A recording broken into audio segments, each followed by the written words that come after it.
The Camino Francés, from Saint-Jean-Pied-de-Port to Santiago de Compostela, an almost 800 kilometres, 1,000-year-old pilgrim route in northern Spain.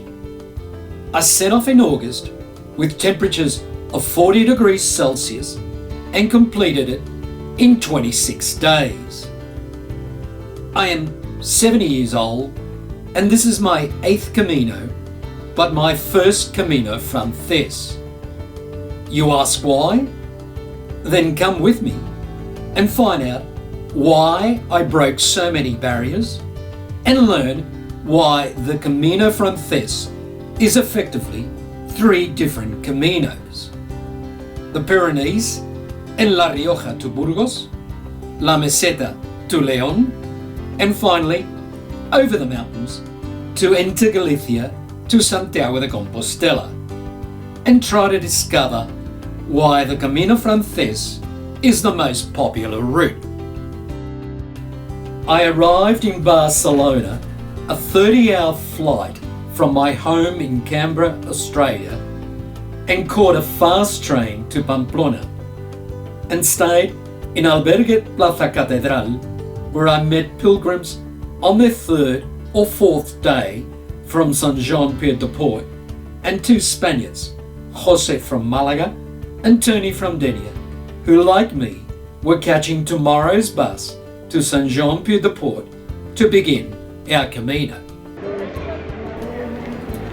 I was born in Spain, but my family migrated to Australia in 1962, and I do Caminos to reconnect with my country of birth. I have done 7 Caminos in the past, and this is my first Camino Francés.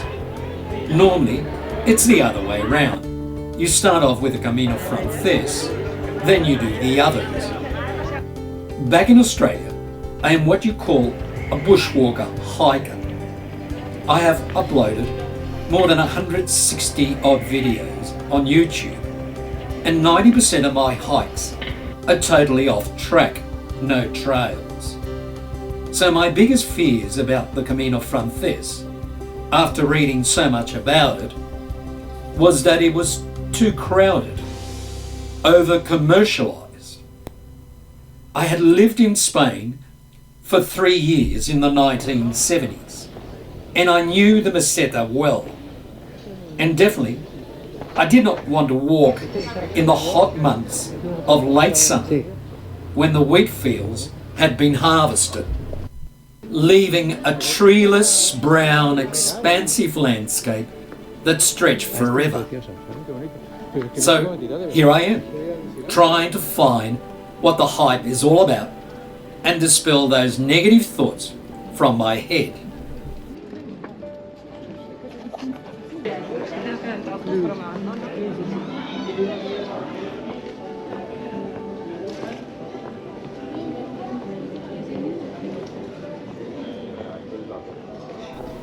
My albergue had a relaxing outdoor area with magnificent views to the Pyrenees, as I point at the mountains I have to climb tomorrow.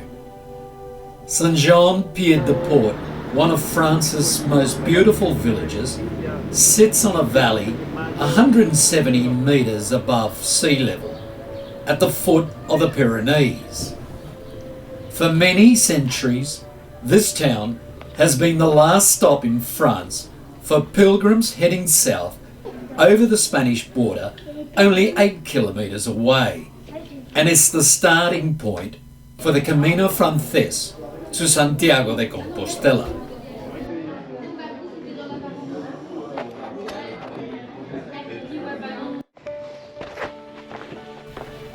It is an early 7 a.m. start, still dark, as I head to the Porte de Notre Dame gate and across the River La Nive. I have one final look at the magnificent setting and set off along the Route de Napoleon, which will take me over the Pyrenees through the pass of Roncesvalles and the highest point, Collado de l'Epoeder, at 1,425 metres.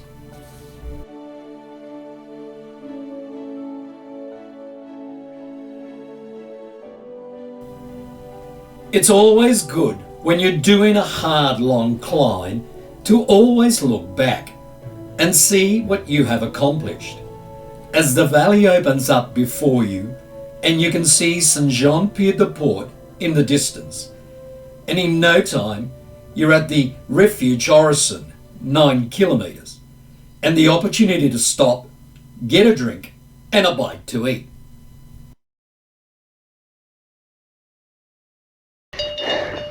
It's just started to rain. The mist is hanging low.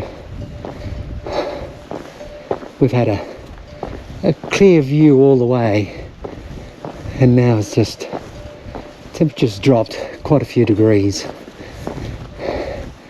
But the rain is just light, a light sprinkle, nothing heavy, just annoying enough to have to put the outer layer on. And we've come across some horses. We've gone past Orison. About half the climb is now done. So the worst of it is over. And it's a beautiful day to walk. Beautiful day. Always a beautiful day in the Camino.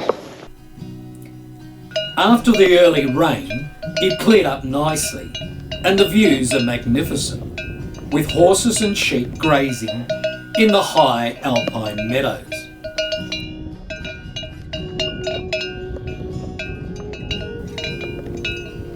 This first stage is often talked about as being extremely hard. Yes, there is a gain of some 1,200 metres, but the gradient, although consistent, is gradual, about 10% on average, and only rarely does it get to 25%, which again is not difficult. One thing that I practice in all of my hikes is to break things down in 10-minute, bite-sized, achievable targets. Then when achieved, reset and reset again. That keeps me in the present moment, something that the Camino will teach you all along the way.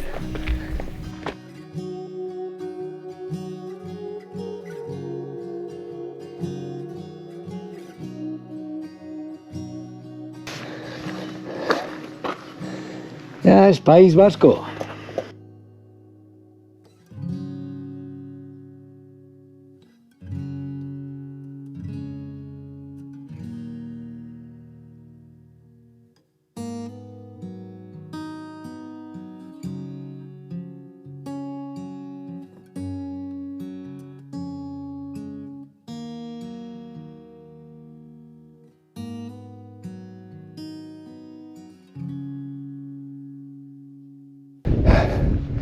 Ojo, aquí hay dos posibilidades. Ah, sí, estas son las dos posibilidades. Vamos por abajo. Creo que es esa, ¿no? Sí. We're at the highest point, 1,425 metres, and there are two choices, and I take the much steeper descent through a dense forest to Albergue Municipal of Roncesvalles, past the memorial to commemorate the Battle of Roncesvalles, 824 AD.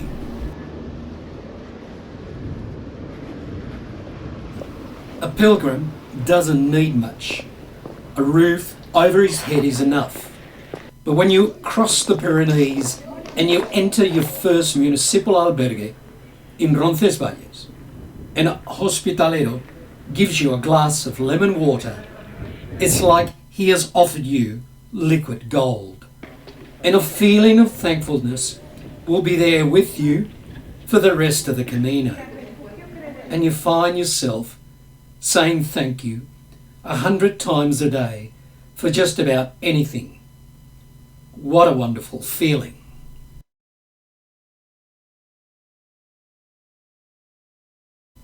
Originally, I didn't set out to do the Camino in 26 days.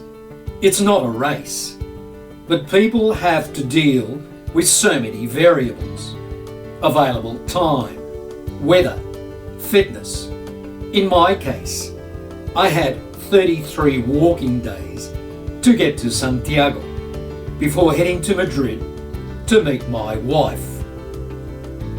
I could have done it in those 33 stages, but Australia is a long way away, and once started, I longed to finish in Murcia Finisterre, which meant that at the most, I had 28 days available to me.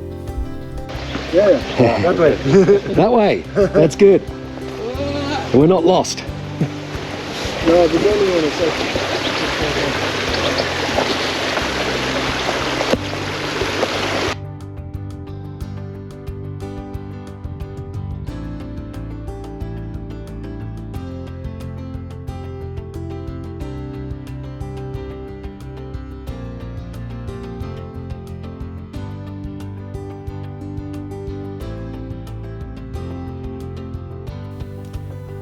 One thing that people love about doing a Camino is that it forces you to be in the present moment, something that for most of us is so difficult in our daily life. And it becomes a problem when we finish the Camino and we go back to our old habits, and that leaves an empty feeling, and we long for the experience of the Camino to come back.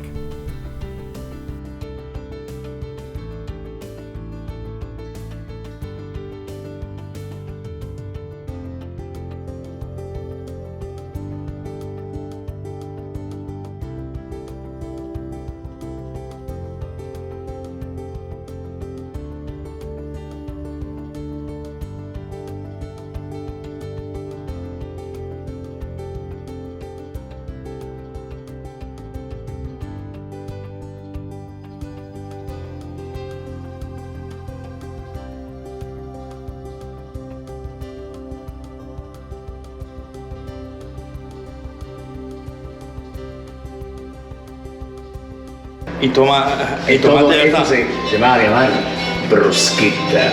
Brusqueta, ¿eh? Es un plato bueno para todos. única cosa La única cosa que... que podemos comer esta noche de natural es el pan, la brusqueta, mira. la brusqueta de la Navarra. Venga, estamos aquí en Navarra, En Navarra. 15 kilómetros de Pamplona, el Camino de Santiago, que se encuentra en Saint-Jean-Pied-de-Port, en Francia, dirección Santiago de Compostela. Estamos aquí en un pueblo que, Nadie lo conoce. que está cerca de Pamplona. Estamos con italianos. ¿Italianos? ¿Es verdad? ¿Aquí? Ah, sí, es verdad. Hay dos. Hay dos ¿Y otro aquí? aquí, También. pero es un italiano un poquito más particular porque vives en Inglaterra. Ah, una mezcla tiene. Porque vamos, no hablamos de política de Brexit, no, estamos aquí. Los catalán, Que los Alacant. Alacant. venga con el micrófono. From Murcia, Spain. Yes. Irene! Last night, in the municipal albergue of La Rasogna, showed what the Camino is all about. Bringing together perfect strangers and sharing everything you have. Today, I'm walking with Luca, the master of ceremony, and chef, and Connor, an Irishman from Dublin. And today's stage will finish up in Cizur Menor, some 6 kilometres past Pamplona.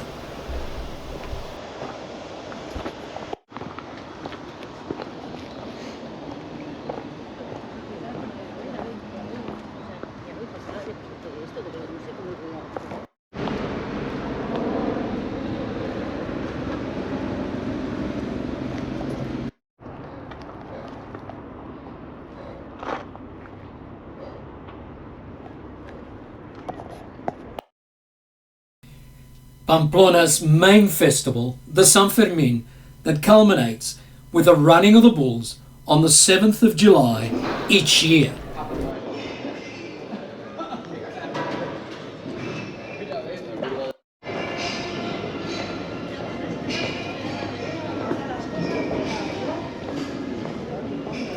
It's an early start as I look at the lights of Pamplona in the background. Yesterday, it got to 32 degrees, and today we can expect more than 35 degrees, and we have a long stage of 27 kilometres to Ciragüí. But first, we've got to climb to the top of the Alto del Perdón, 756 metres, the highest point for the next 170 kilometres. The climb up is relatively easy, up a wide trail, but the descent has a lot of loose stones and can be dangerous. The name comes from a chapel, Nuestra Señora del Perdón, that once stood on the site. Nowadays, the classic photo shoot of a pilgrim next to the metal figures is a must.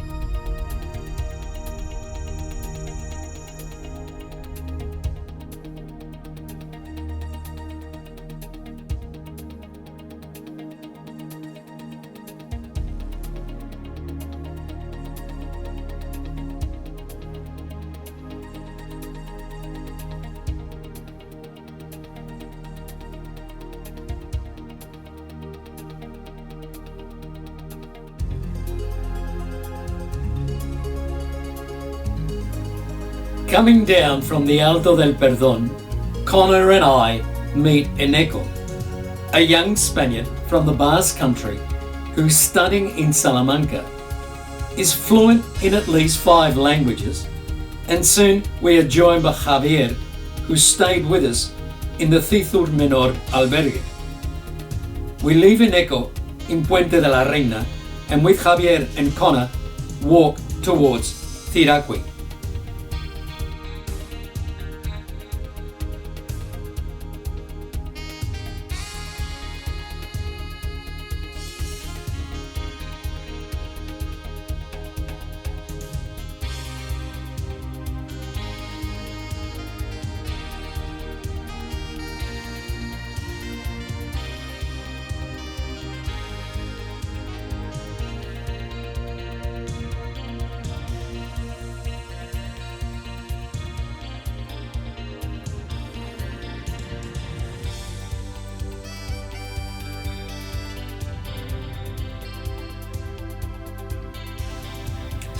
Last night at the Cizur Menor albergue, I spoke to these 2 Frenchmen from Lyon.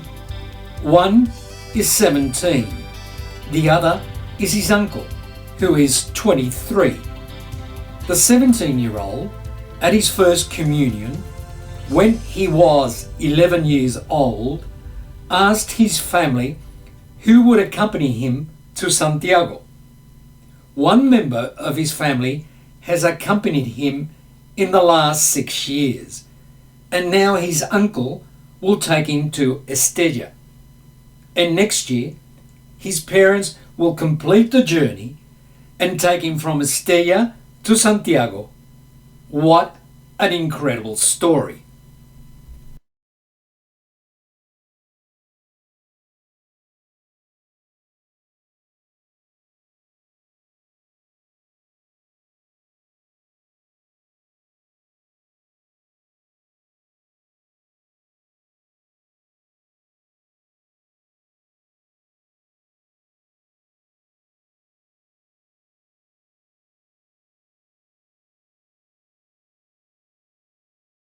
Toute l'année, il y a la même température.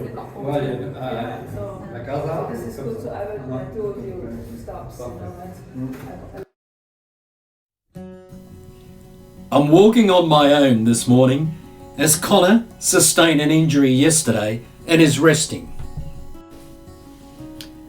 The sign up ahead shows 643 kilometres.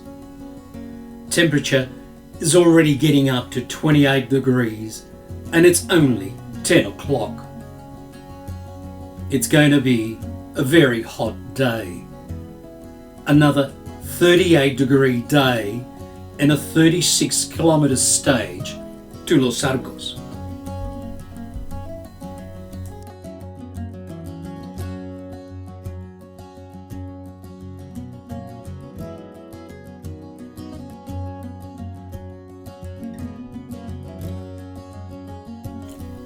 Amazing conversation with this young Japanese student, Soshi, not sushi, Soshi. He was telling me that after he finishes his Camino, he will enroll in the University of Granada to study Andalusian culture.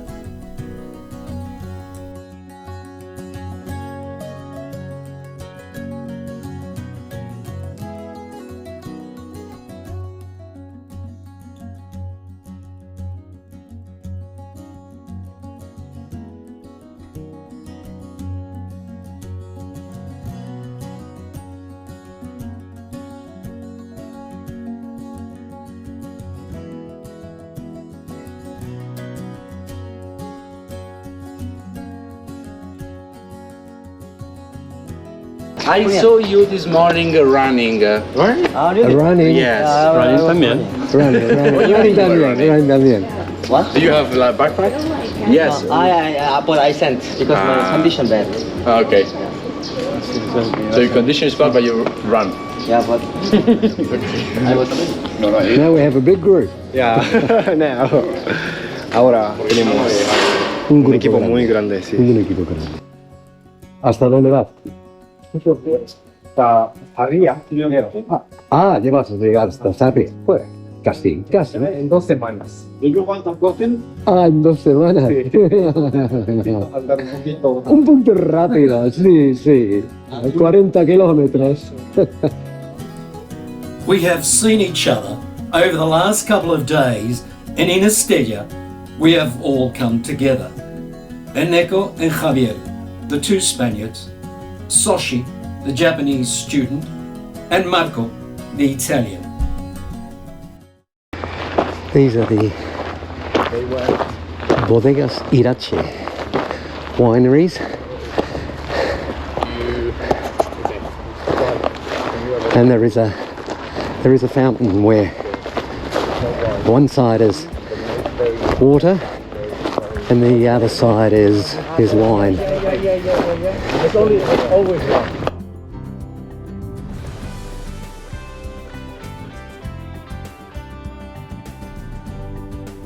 And wine. Y vino. Let's fill it up. Let's see. Yeah, that's water. No, Don't like that. don't like that. I do. And that's wine.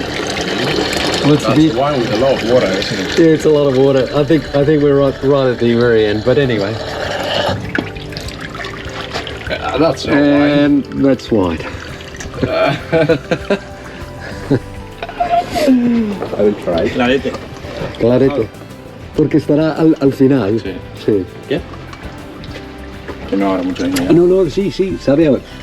Ahora vino. Está bueno. How does it taste? Good. Good. Well. Yeah. Okay, nice wine. GoPro, stop recording. The town of Villamayor has a great municipal swimming pool. It's 38 degrees and it's very tempting, as Los Arcos is still 12 kilometers away.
There is so much spontaneity in the Camino.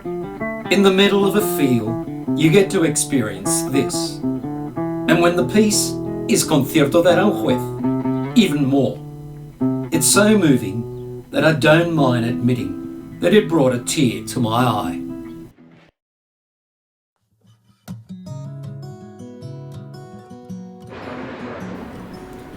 Viana is a magical town close to Logroño, and as in most towns we have come across, the encierro, or the running of the bulls festivities, are in full swing.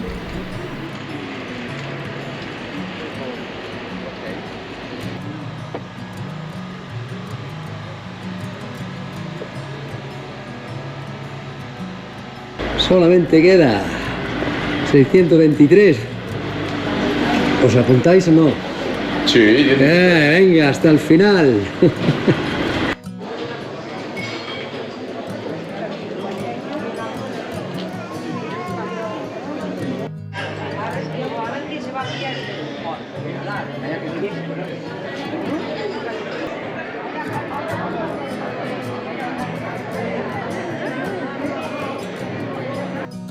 Our group number has grown by one, as Vlasi, a French lady who with Marco did a remarkable first day stage of almost 50 kilometres from Saint-Jean-Pied-de-Port to Thubiri.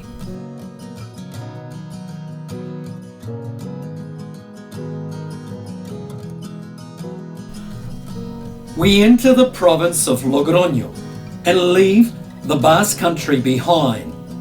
We are now in Spain's most famous wine producing area, known as La Rioja, which is dominated by the Ebro River, which runs through it.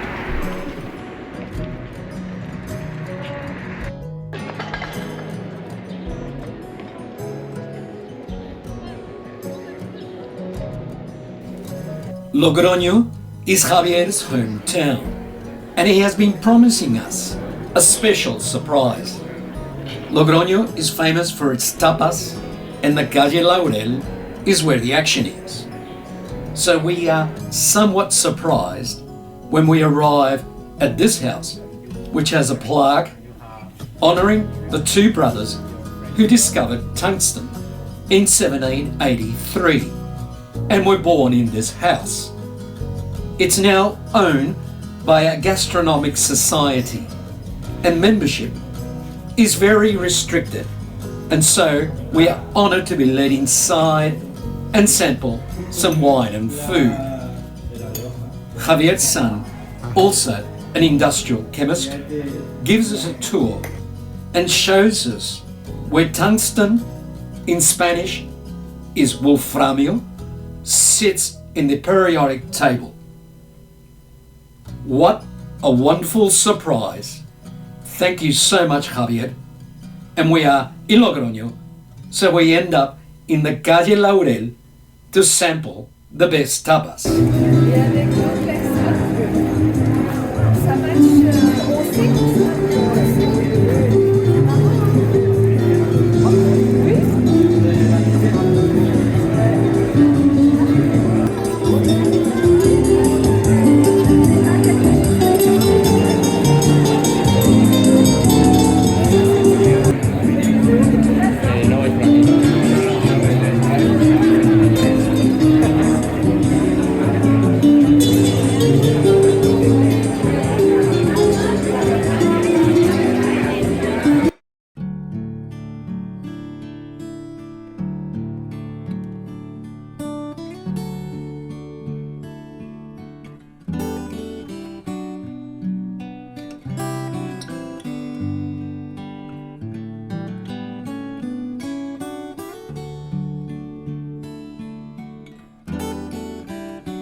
What an incredible region the Rioja is.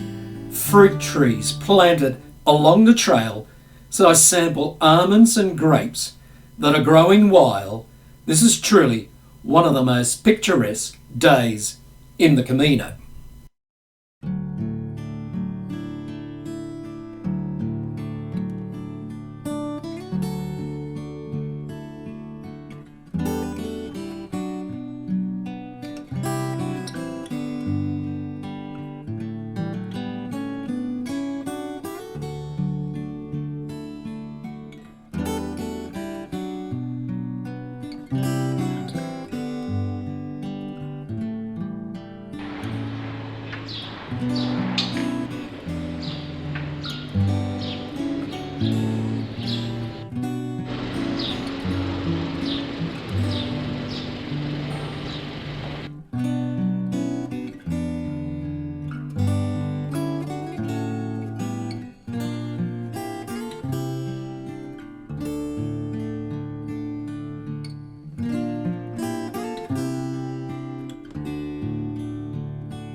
Ay,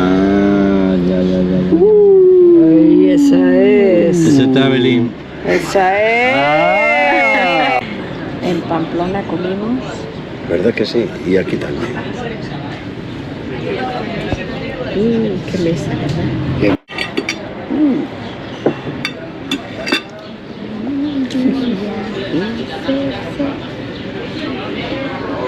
¡Wow! Mira que nos sacaron. Sí, sí. Impresionante, ¿eh? La comida de Pamplona. La comida de Pamplona fue... Wow. Madre mía.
The Guardia Civil, the Spanish police, patrol the Camino trails and make the Camino safe with its presence.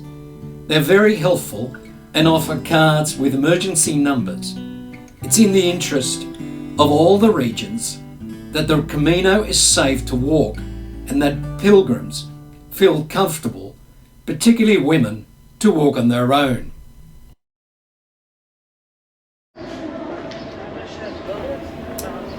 Our group has split up. Eneko and Soshi have walked to Belorado. Vlasia, Marco and myself decide that Santo Domingo de la Calzada is too short a stage and will join the other two in Belorado. But that means a 43-kilometre day in temperatures approaching 40 degrees Celsius.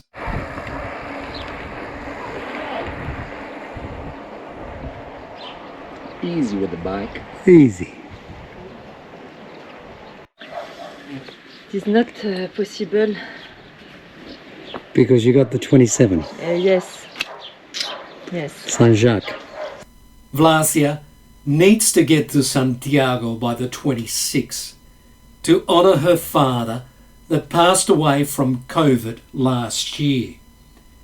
Given that today is the 13th of August, it leaves her 13 days to cover the roughly 560 kilometres, a seemingly impossible task. With the Meseta and more impressive heat in front of us, but Vlasia has incredible resilience, and although her feet have blisters, she welcomes the fact that today we will cover 43 kilometres, something that she will have to do on a daily basis to get to Santiago.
Atapuerca is one of Europe's most important archaeological sites.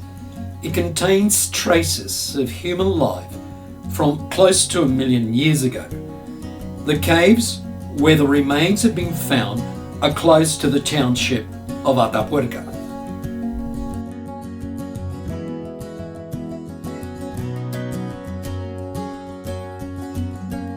Now you know. I know. When you see in Italian, I'll meet more in the you capital. are sbronzo. Come stai? Sbronzo.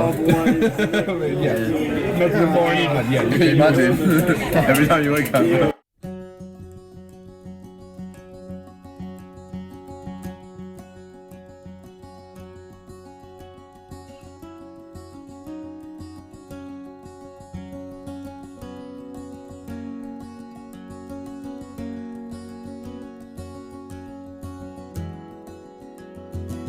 ¿Cómo dice?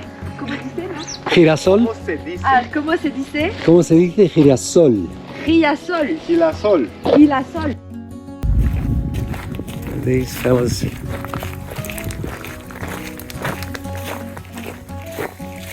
Hello.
we have lunch opposite the large albergue municipal de Burgos. It's a sad time as Marco and Eneko finish their Camino. Soshi will go on to Ponferrada and I will see him a few more times. Vlasia, who needs to get to Santiago by the 26th, will not stop in Burgos. She will continue on her own, and she messaged me that she did indeed get to Santiago. She had wings and a lot of mental toughness. I was so happy to hear that she had accomplished what she set out to do, get to Santiago to honor her parents that had passed away in the last 12 months in an amazing 20 days. I arrived in Burgos early yesterday. It was a Tuesday and it allowed me to walk around the city and assess what I didn't need from my pack. Altogether, about 1.5 kilos. But Tuesday, as it quite often happens in Spain, was a local holiday. Everything was closed. So I waited for Correos, the post office, to open at 9 a.m. and after a bite to eat, set off at 10:30 a.m.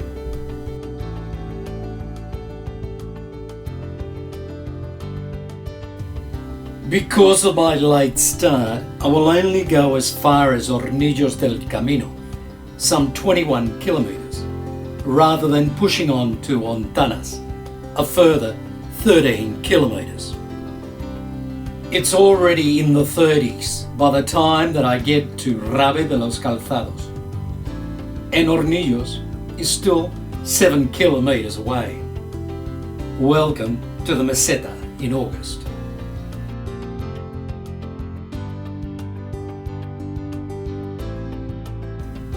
The Camino Frances is said to be broken into 3 stages. The first part, the physical part, as you cross the Pyrenees and onwards through the Rioja to Burgos. Your body is adjusting to the physical demand of walking continuously for so many kilometres. It's here that you see a large number of injuries, as the overwhelming excitement of wanting to do a Camino is not matched by sufficient training, carrying a full backpack, and poor selection of equipment. So you end up carrying more than you have to. Generally, by the time you reach Burgos, some or most of those issues are resolved and you enter the Meseta, the second phase of the Camino, the mental phase. In the first phase, the magnificent Pyrenees give way to the Rioja. Villages abound, the scenery is superb. There is constant variety every kilometre. Then there is the Meseta. Flat, hardly any trees, a desolate landscape that reminds me so much of the outback back home in Australia. There are no distractions and the mind starts to wander. And if you do it in 40-degree heat in August, then multiply those feelings by 10. Sí, es este de adelante. Ese meeting point.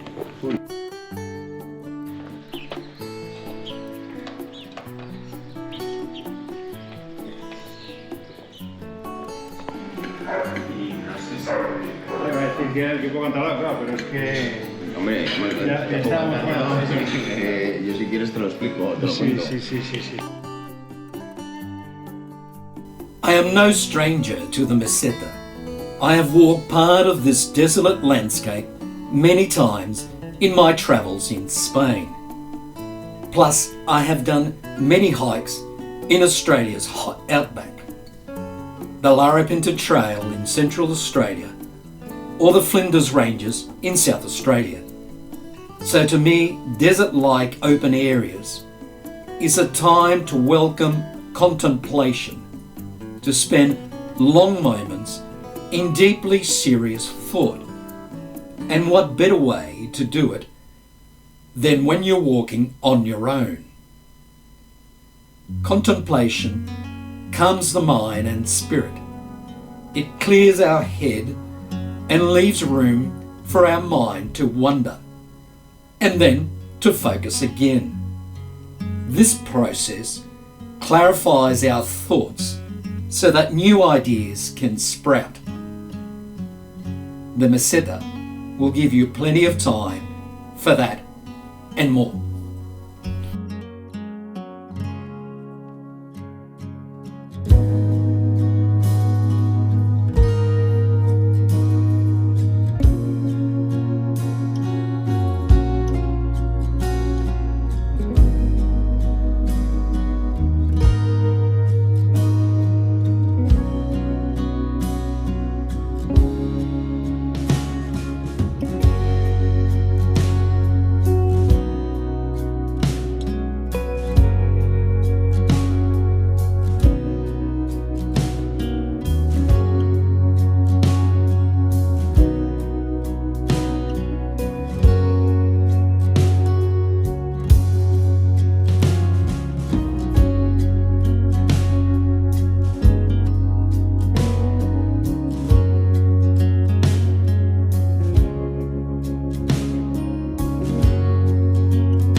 The more that I walk in the Meseta, I feel as if I walked into another country.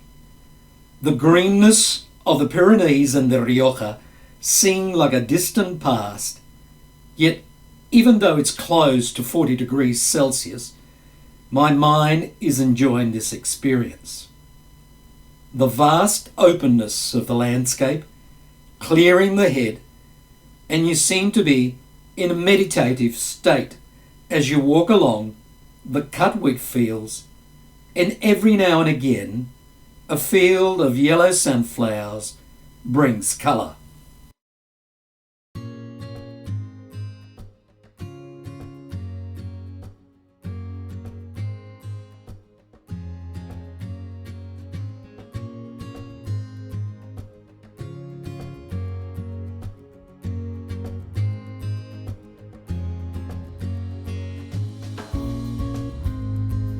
I cross over into the province of Palencia, leaving the province of Burgos behind. And as I stop to look at a postmarker, a cyclist named Joe from London stops and we have a chat. In no time, he cycles away into the distance. It's hard to quantify distances in the Meseta, and I follow a family of 4, and it takes me a long time to catch up to them. Even though I'm walking at a fast pace, above 5.5 kilometers per hour. Rather than get angry, I remind myself that it's after all the mind playing tricks. Distances are hard to judge in the Meseta.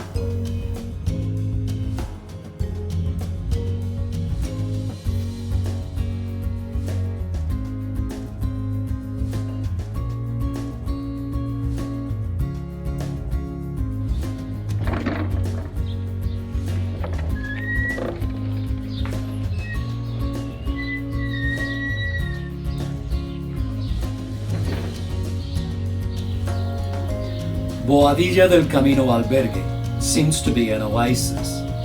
After 42 kilometers a day in oppressive heat, and you're wandering to this setting with a swimming pool, you have to pinch yourself and think that your mind is playing games with you. This isn't real until you immerse yourself in the water and realize that it is.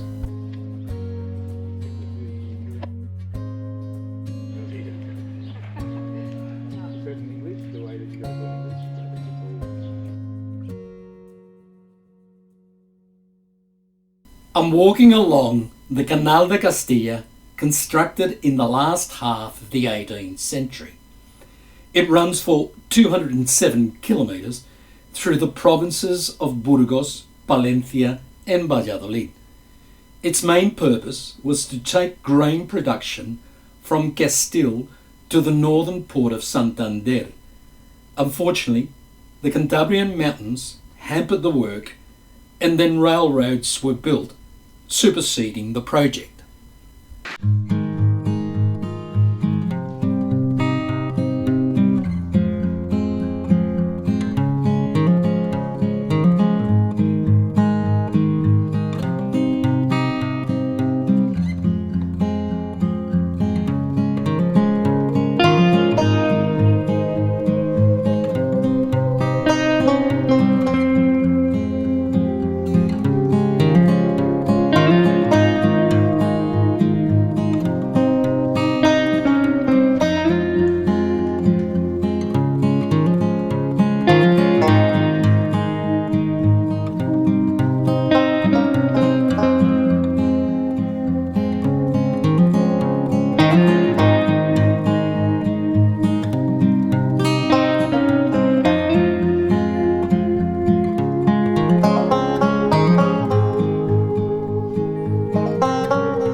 is in the middle of what else but fiestas.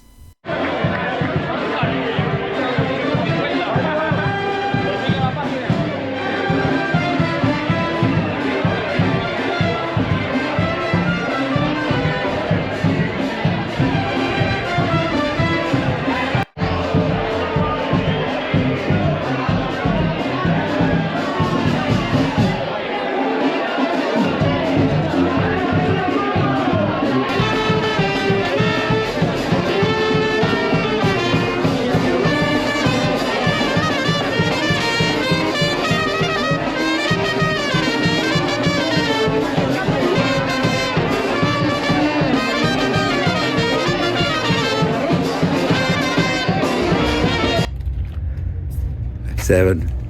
That was 9. 7. I have been walking with Craig from Melbourne.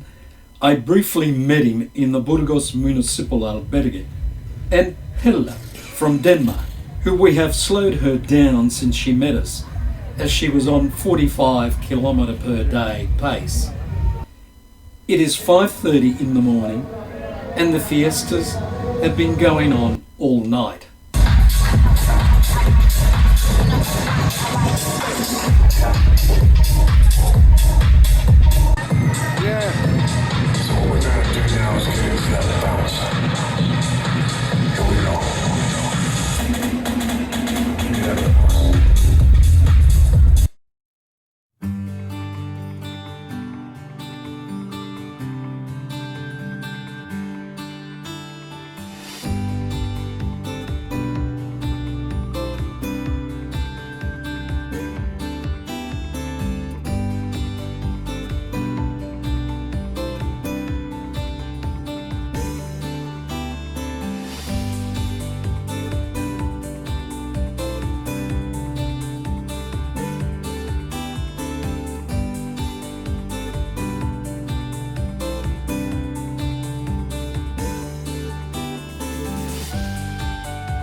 I want to get to Leon in 2 days, some 66 kilometres away. So today we will cover as much distance as possible. It's a Sunday, the Women's World Cup is on, and also 40 degrees Celsius is forecast. A full-on day on the Camino.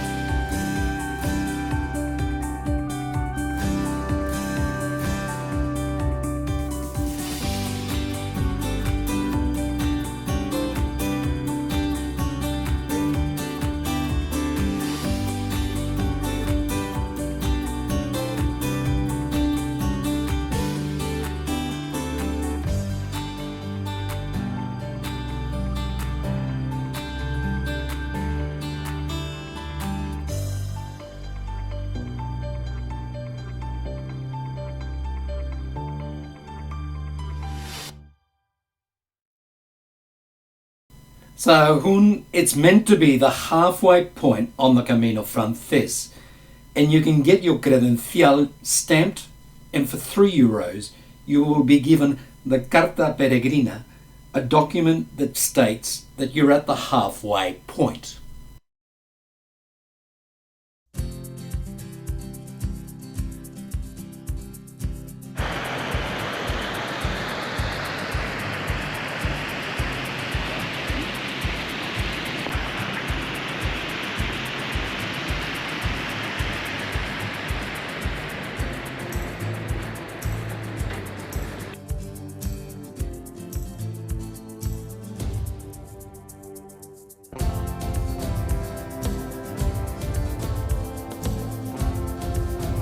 We are fortunate that this section is lined with trees that offer some shade.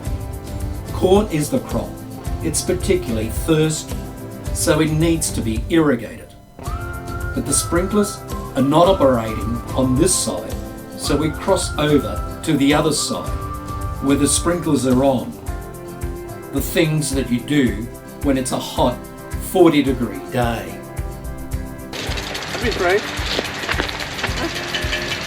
Here it comes. Ready? Here you go. Here it comes. And a rainbow? Oh!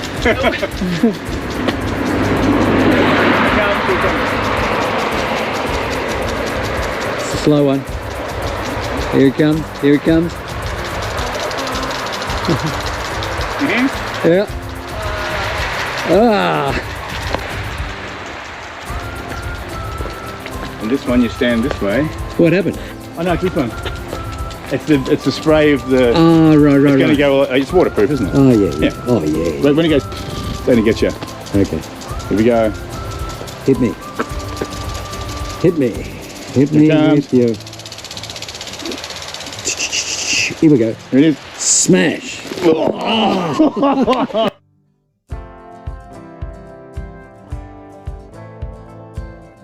Free prunes. If you're a bit constipated, just let me have a Oh yeah. relief. Yeah, that'll give you a bit of relief.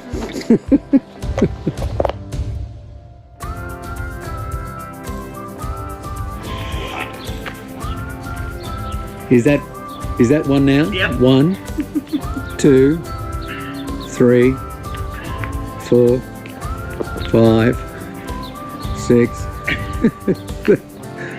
You've already done 10. Regardless of the heat, Craig continues to do his push-ups. We stop for lunch at Berciano's to watch the Women's World Cup, which Spain wins thanks to a goal from Olga Carmona. No relation, but esa Carmona, I'm in seventh heaven.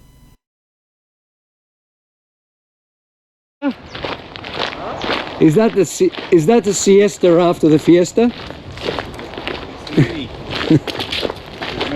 Mini siesta. Oh wow. Mini siesta.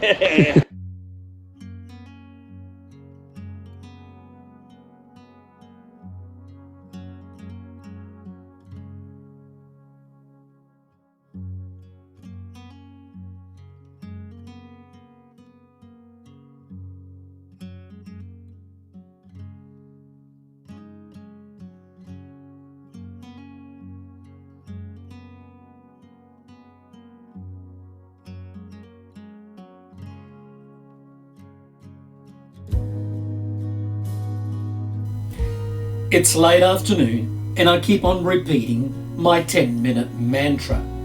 Everything only 10 minutes away. Reset and reset again. Think about only the next 10 minutes. And soon enough, Reliegos comes into view.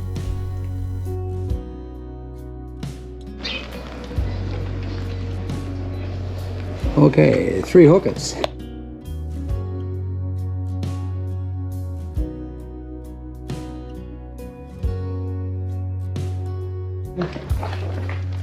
Knock. Knock and it shall open.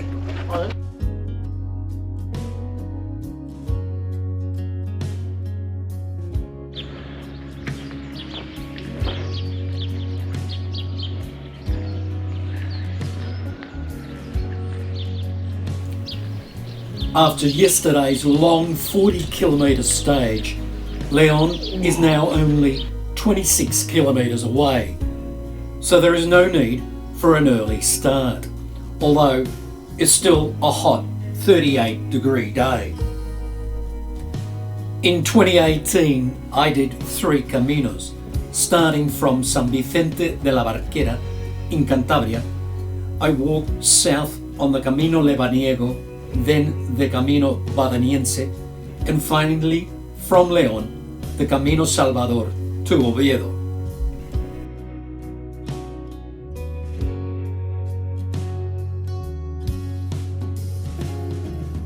Hocus, come in, come in. Oh, is it Hocus? Hocus, Hocus. Come in around. Let's go. Let's go. Are we going in? We go in. Oh, okay.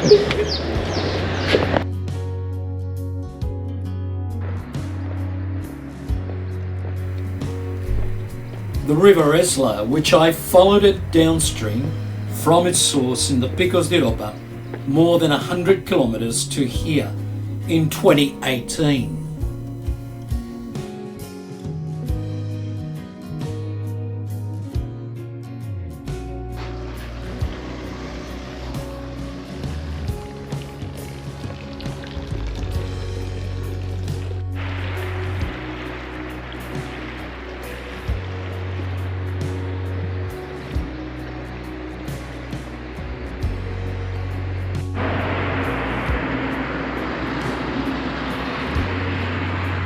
That was really impressive.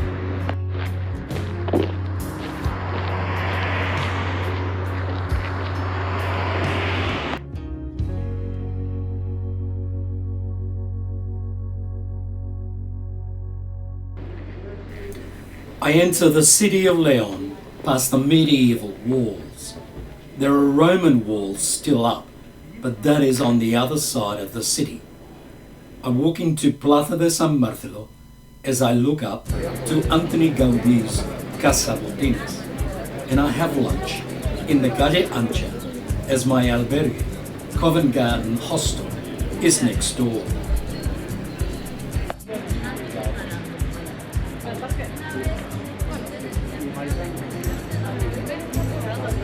Well, no, but yeah, but it wasn't also about it closing, not closing, I guess.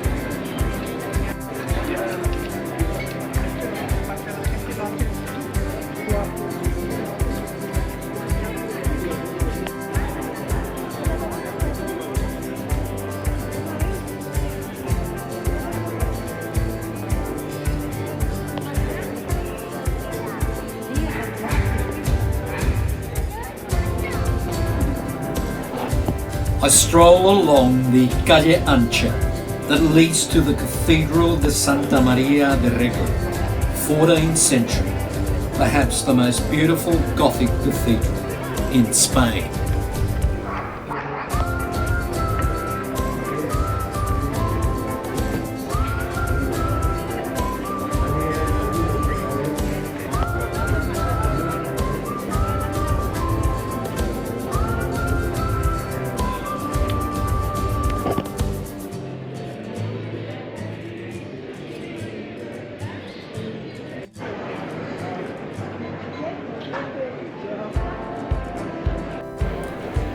El Barrio Húmedo, or the Wet District, where there is a large concentration of bars and restaurants, is a favourite area for tapas.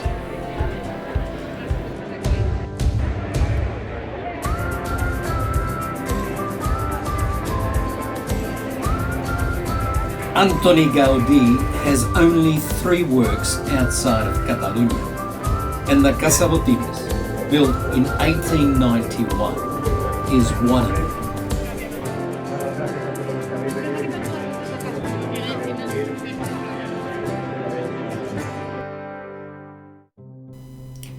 In Leon, I stayed in the Covent Garden Hostel on the Calle Ancha near Antoni Gaudí's Casa Botines. I had stayed there in 2018 when I did my 3 Caminos. The owner greeted me at the door and called out El Australiano, the Australian, as I walked in with my Akubra hat. It seemed like yesterday.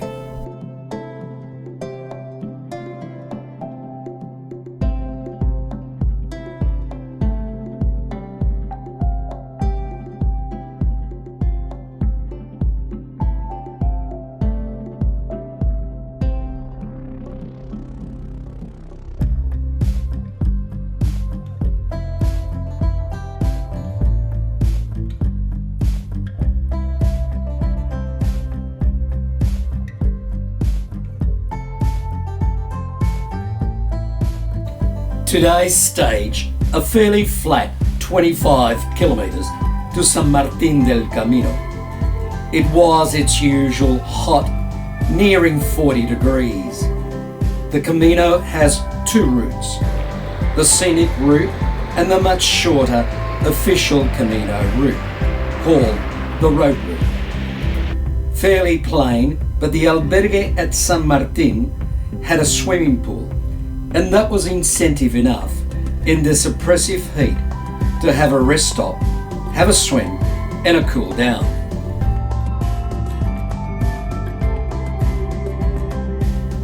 The sunrises have always been quite spectacular, but the fiery sun signals another ominous hot day, which I expected to be around the 40 degrees Celsius, as I leave the rather flat sections and begin the modest hills that will lead to Astorga. Hola. Hola.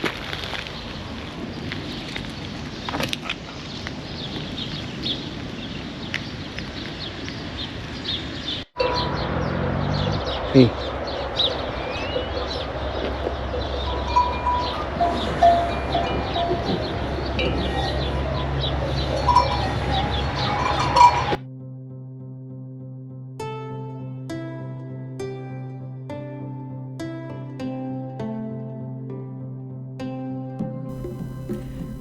The Puente de Orbigo, magnificent medieval bridge, is 310 metres long, the longest bridge of the Camino de Santiago.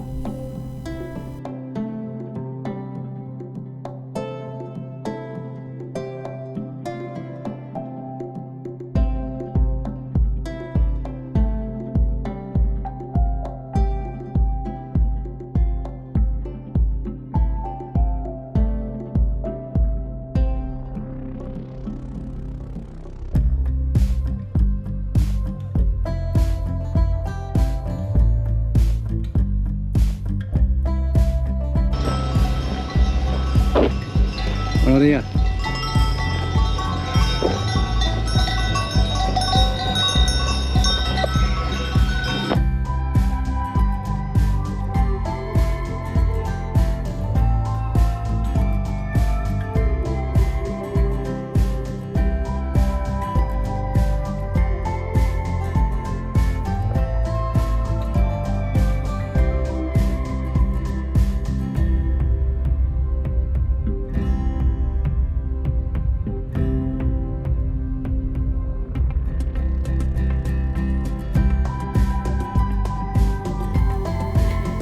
There are a number of donativos along the way, where you help yourself to food and refreshments, and you make a donation. This one is run by Kevin, a Spaniard who showed me a jar of Vegemite, and I helped myself to freshly squeezed orange juice to wash down the Vegemite.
la estrella del camino.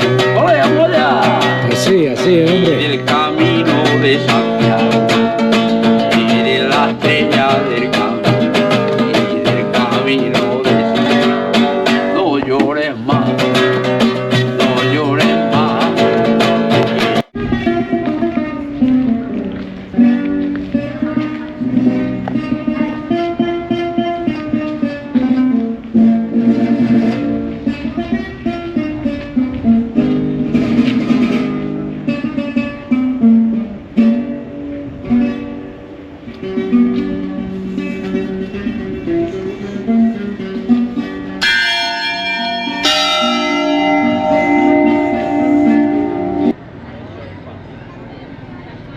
Astorga, known in Roman times as Asturica Augusta, at the junction of several Roman roads, has an abundance of Roman ruins, and there are several ongoing dig sites that can be toured.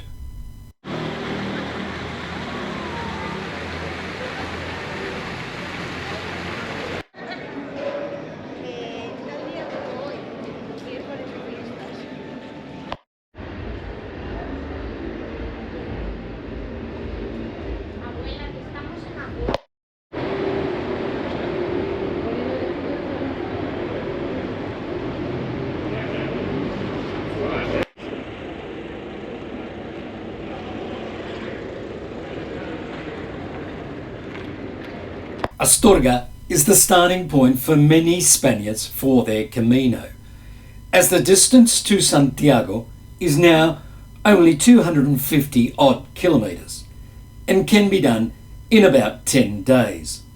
Also, the Via de la Plata joins the Camino Frances, increasing the number of pilgrims to Santiago.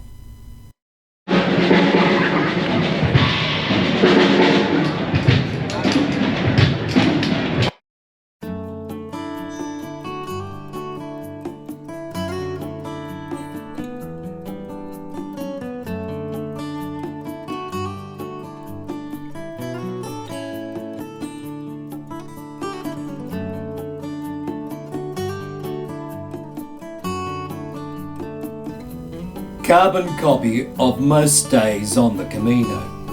Spectacular sunrise giving way to hot near 40 degrees Celsius. Today's stage will take me to Fontcebadón at 1,437 metres, one of the highest villages of the Camino Frances, and in winter is always snowed under. The climb is gradual to Rabanal, then an almost 400 metres gained in the last 5 kilometres.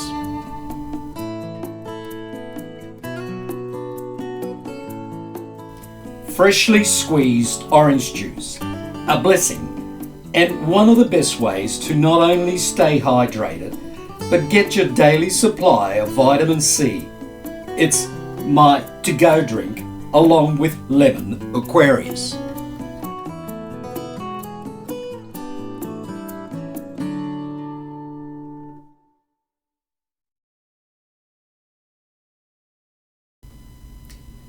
The village of Fontcebadón was almost completely abandoned at the beginning of this century. Like so many other places, the Camino has brought life back to these old villages.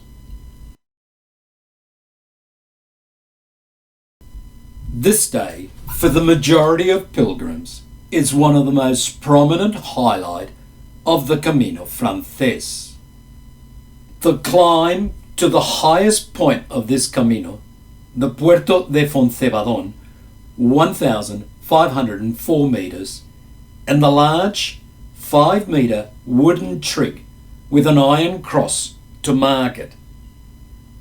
At La Cruz de Ferro, pilgrims leave a stone on the massive pile, and you leave your worries, pains, and troubles behind you. And so you are ready to enter Galicia and your final destination, Santiago de Compostela.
crossing the Montes de Leon past some very well maintained villages, amongst them El Acebo and Molina Seca. The views are sensational, and because of our altitude, it feels cooler than in the previous days.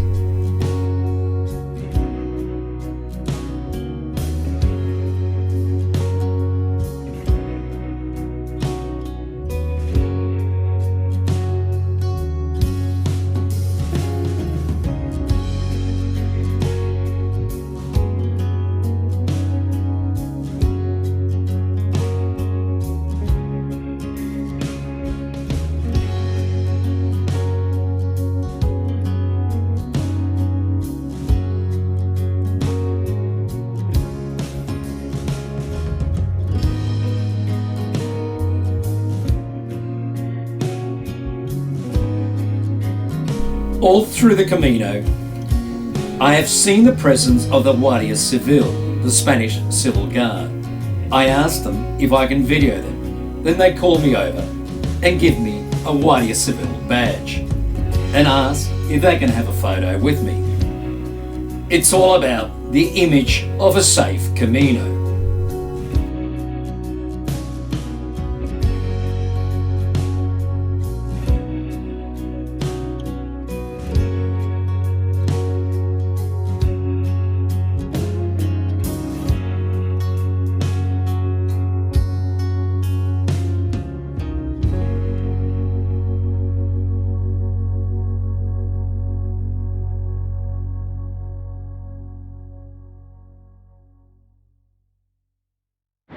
Probably not that long of a stage. Yeah.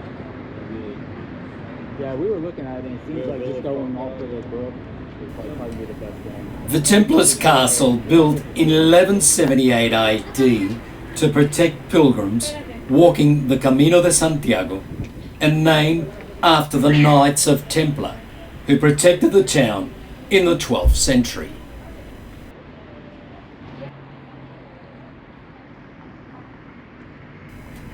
The Albergue Parroquial San Nicolas de Flue, where I meet up with Soshi, who had walked earlier in the Camino, and Ponferrada is his last day.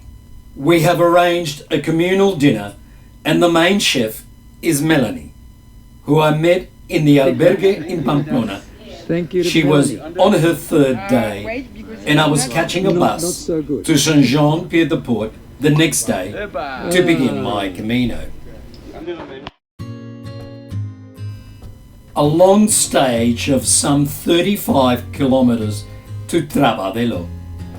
A scenically magical day, one of my favourites in the whole Camino.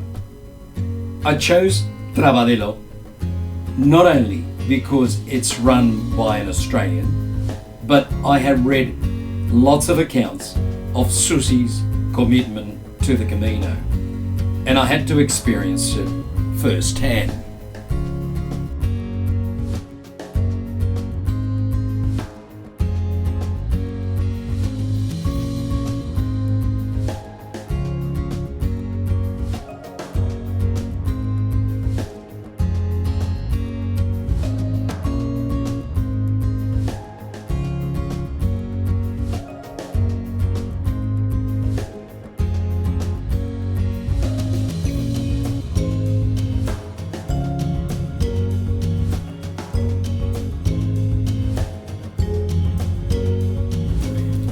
I am walking with Michael, an Italian I met in Ponferrada, and as we traverse through the countryside, we both comment how similar it is to Tuscany in Italy.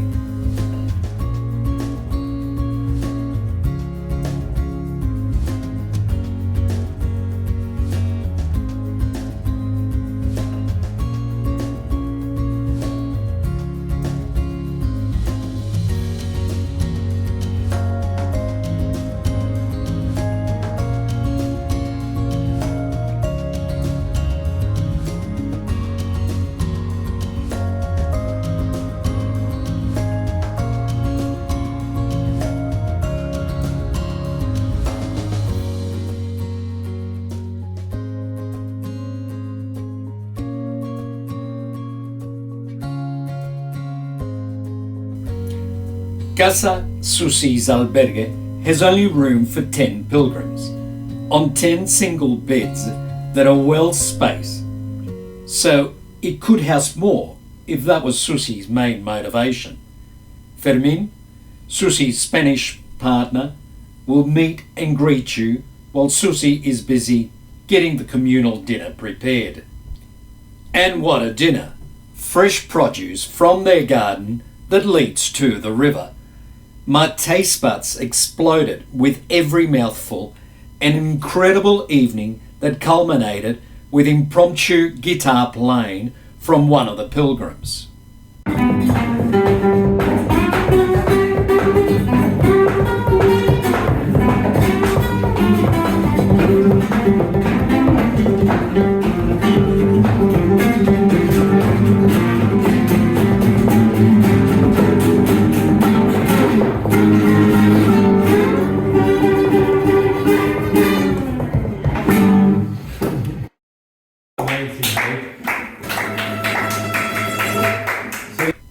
If the dinner was outstanding, Susie had prepared a smorgasbord breakfast with eggs, home-style jam and Vegemite.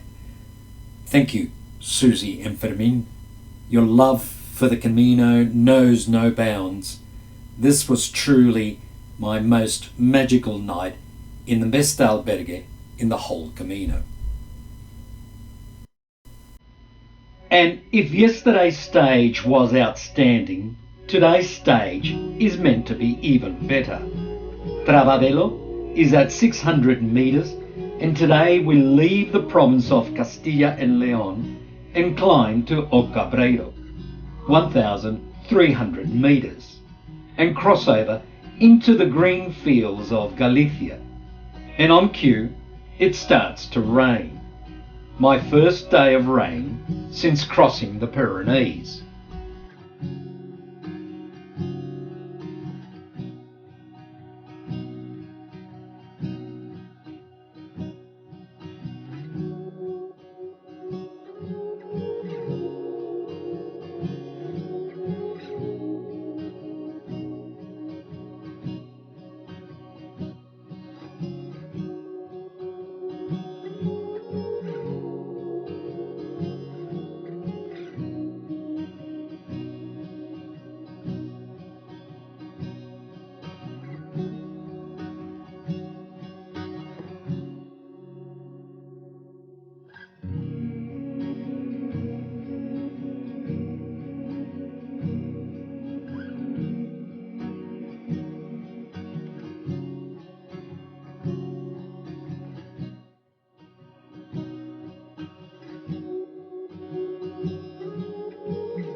The biggest incline is from La Fava to O Cabreiro, about an almost 500 metre gain in under 5 kilometres, the steepest gradient of the Camino Frances.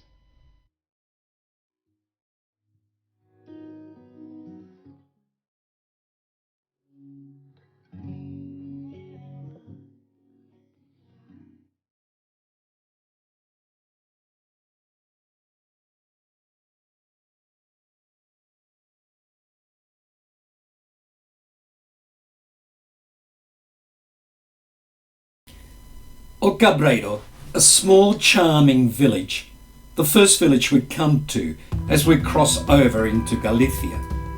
And as typical, it's wet and foggy, even though it's the month of August, with 40 degrees in La Meseta. For the third time in this Camino Frances, I feel as if I have walked into another country. The landscape, so totally different, is surreal.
I came across a pair of Hokas that someone had left behind, obviously past their use-by date.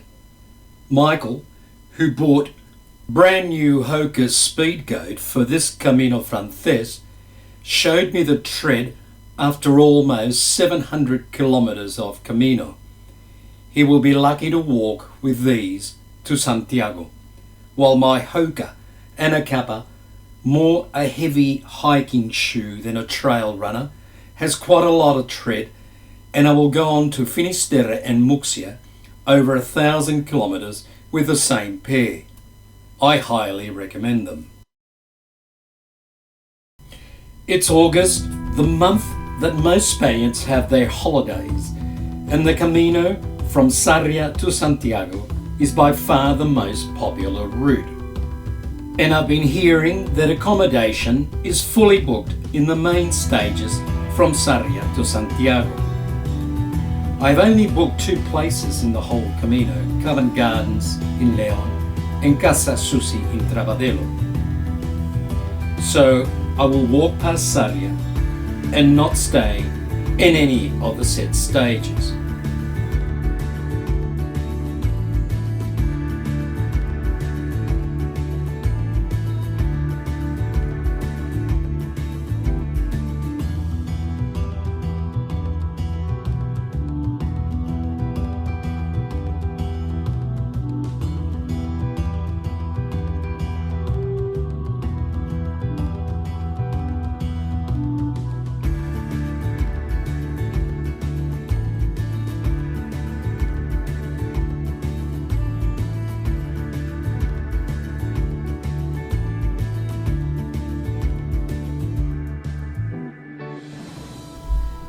There has been a lot of negative chatter all along the Camino about the last 100 kilometres.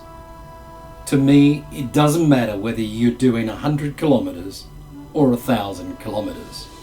All you want at the end of the day is a bed that you can rest. Everyone deserves to do their own Camino as they choose. I have found that all along the Camino Frances, it doesn't matter that you're travelling on your own. There is always a group of people that you will share some time with. And now that I am walking on my own, I know that it will happen again.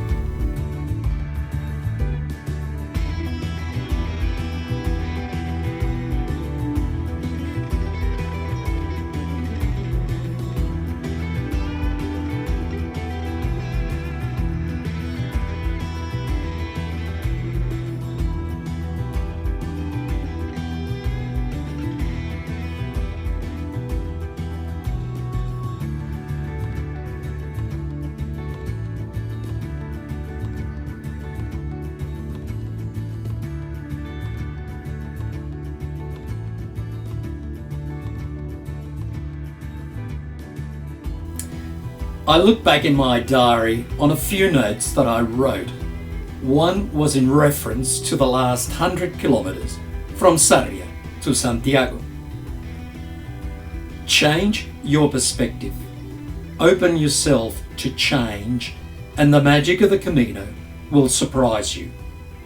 After all, this whole Camino Frances was about breaking all the barriers. Why not this one as well?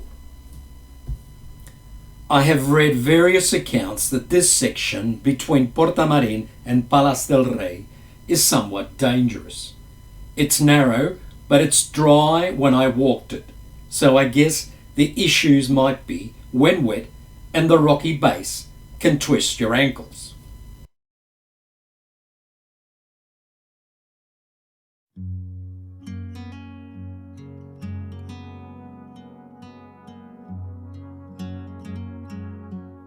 All throughout my Camino, I have seen this French lady.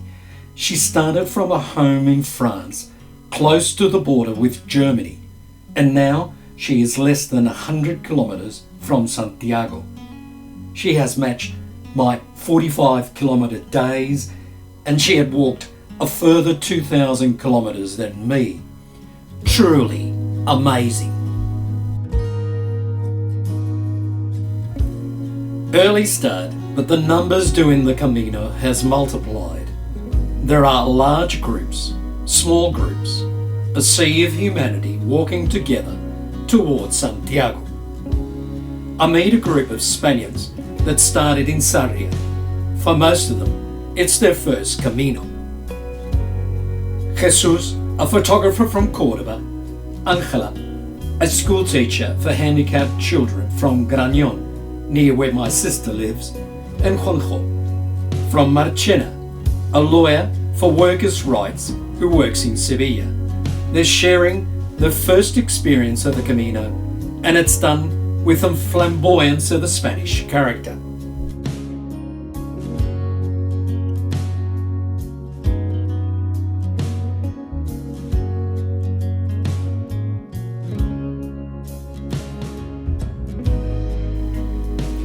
And so we cross the medieval bridge and enter Melide. And of course, it's an early lunch in Garnacha Restaurante, as we are in Galicia, and pulpo, it's the main dish.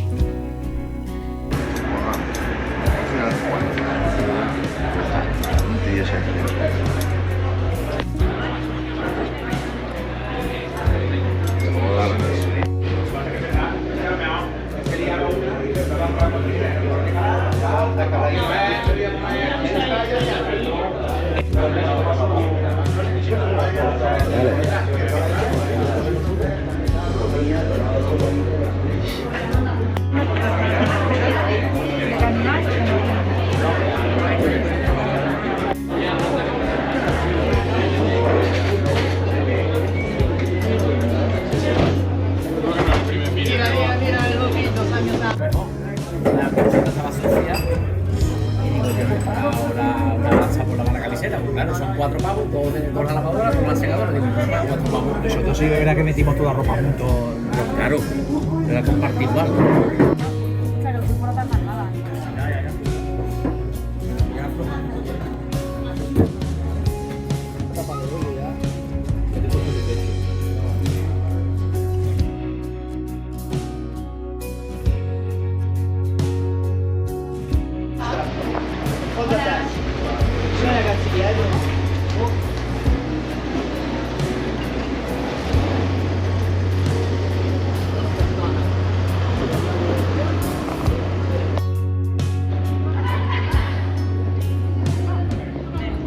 Vamos en esa dirección. ¿Por aquí? Sí, aquí. Por aquí también. Hay una flecha. Ah, sí, mira.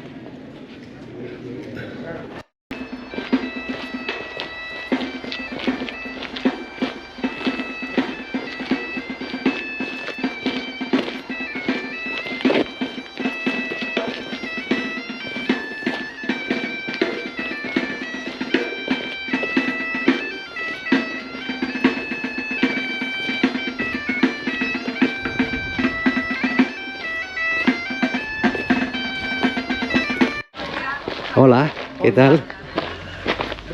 ¿Qué tal? ¿Qué tal? Hey. Por abajo, sí. Hey. Sí, para que no nos muerda. Sí.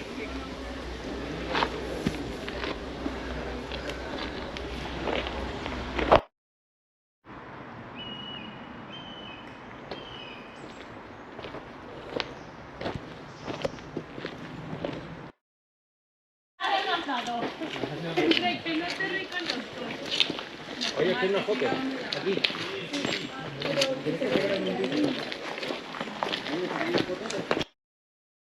No he dicho nada, perdón.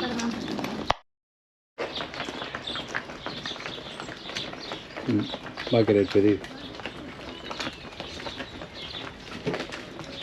In 2016, I stayed in Ribadizo de Baixo after my Camino del Norte and Camino Primitivo. It was a great spot, and the river was most pleasant after a long, hot day. The group I walked with stayed in Arzúa, but I wanted to push on as I hadn't booked anywhere, and stretching it to Calle meant that I would only be 32 kilometres and only one day from Santiago. There are 2 short stages from Arzúa to Santiago. By walking to Calle, I eliminated one of those days, and the likelihood of not finding accommodation. I had no problem in the albergue in Calle, so I should make it to Santiago on the 31st of August, having started it from Saint Jean Pied de Port on the 6th of August. In all, 26 days, not a race, but I'm ecstatic how the Camino Frances has unfolded.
There are quite a few school groups or groups of families taking their children to do the last 100 kilometres from Sarria.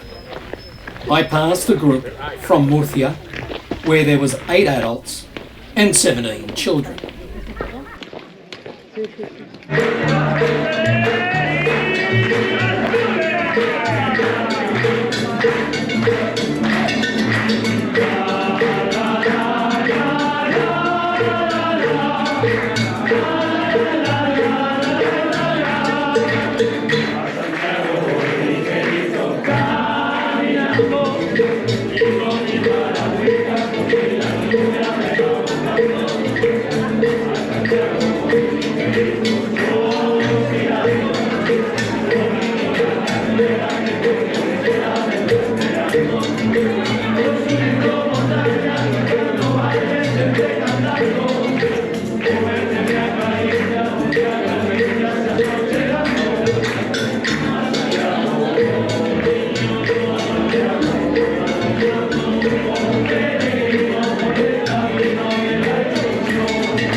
And so I arrive in Monte de Gozo, Mount of Joy, the hill that overlooks Santiago de Compostela, and know that the Camino Frances is sadly coming to an end.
And so I arrive at La Plaza del Obradoiro to complete my 8th Camino in a total of 26 days in the month of August.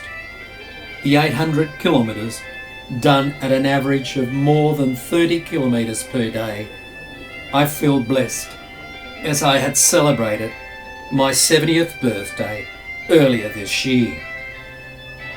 But way above the personal, the most gratifying was meeting and sharing time with people from all over the world.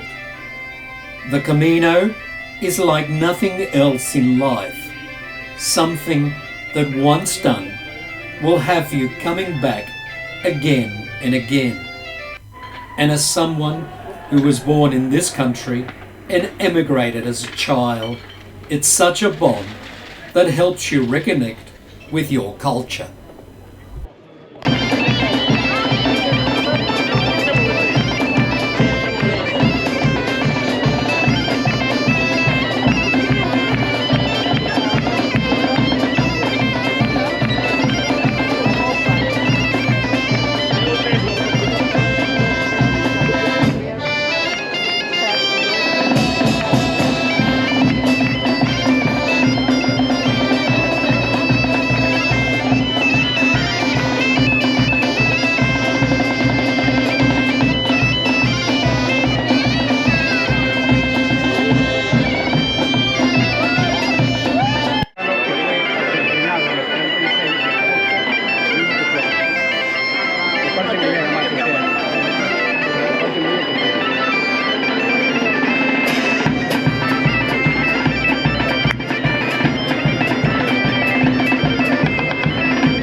Otra vez. Otra vez. Ya.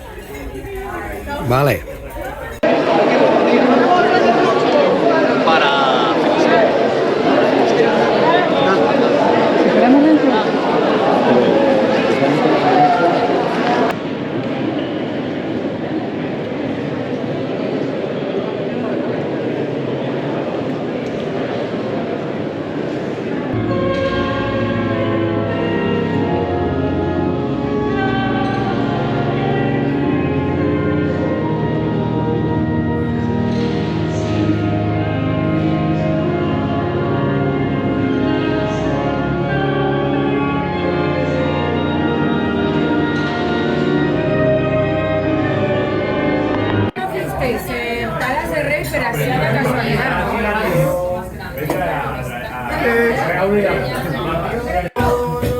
¡Hasta el final!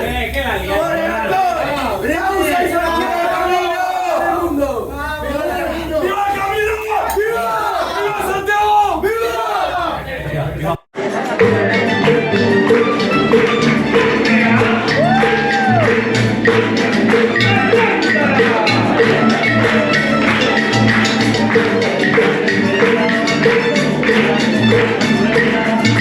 Thank you.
Thank you.